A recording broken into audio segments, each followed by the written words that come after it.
Well, thanks so much for joining us. Trump's being accused of 4 counts in his latest indictment. You allege that there are serious legal infirmities within each of these counts. I'd like to start with the conspiracy to defraud the United States. How could Trump's intentions be legally proven, and how could he disprove it? What's your take on this? Sure. So there are 3 conspiracy counts in this indictment. With respect to all 3, the government is going to have to prove really tricky details about not just President Trump's state of mind, but also his alleged co-conspirators' states of mind. So if Trump and his alleged co-conspirators did not, if they believed the theories that they were promoting, if they believed that the election had in fact been stolen, then there is no ground for conviction here.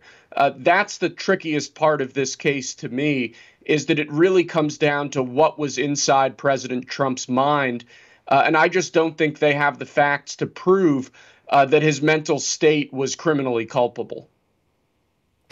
Right. And there's an allegation within these conspiracies to deprive the people of the right to have their votes counted. Where do you see the holes in that argument? So that count in particular, it's been primarily used historically in cases where people have filed false votes, where there have been conspiracies among election officials to rig elections, essentially.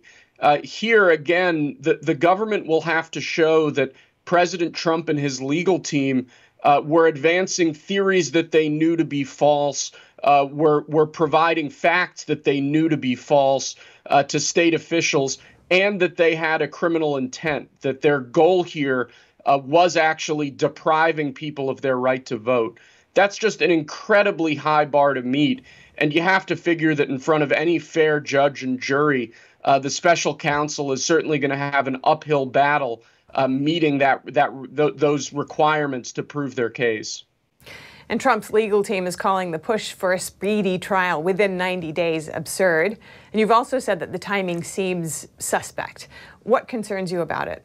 Yeah, so we saw the same thing with the documents case out of Mar-a-Lago that was also brought by special counsel Jack Smith.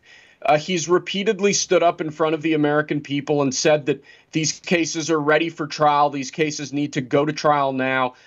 In this case, this relates to conduct that occurred over 2 years ago, 2.5 years ago. President Trump was already impeached and then acquitted for the conduct that's at issue here. To my way of thinking, there's no reason why this case had to be brought now as opposed to 1.5 years ago or as opposed to 2 years in the future. There's no reason why this case has to proceed during a presidential election. And the fact that they've brought it when they have really speaks to certainly an appearance of impropriety and an appearance of political timing, if not actual impropriety and actual political considerations having gone into the decision to bring this indictment now. Considering your assessment of the charges, how do you see this playing out in the courts? You know, I am confident that if this case were to reach the United States Supreme Court, that the United States Supreme Court would dismiss some or all of the charges brought in this indictment, just based on the legal infirmities, based on the real legal issues with Jack Smith's theory of this prosecution. The question is, what's the path?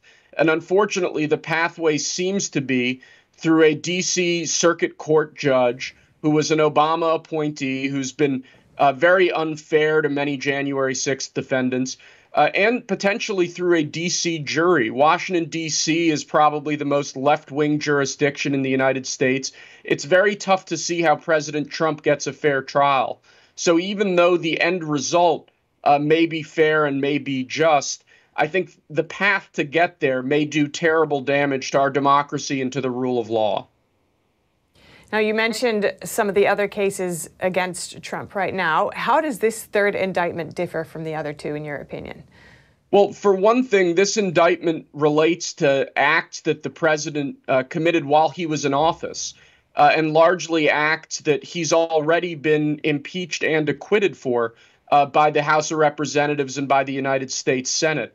That's a key differentiator here, that unlike the documents case, which relates to President Trump's conduct after he left office, This gets into core issues of separation of powers, of presidential privilege, of presidential immunity. I think that, perhaps more than anything else, raises real questions as to whether this case should have been brought at all. All right. Thank you so much, Will Scharf. Great to hear your thoughts.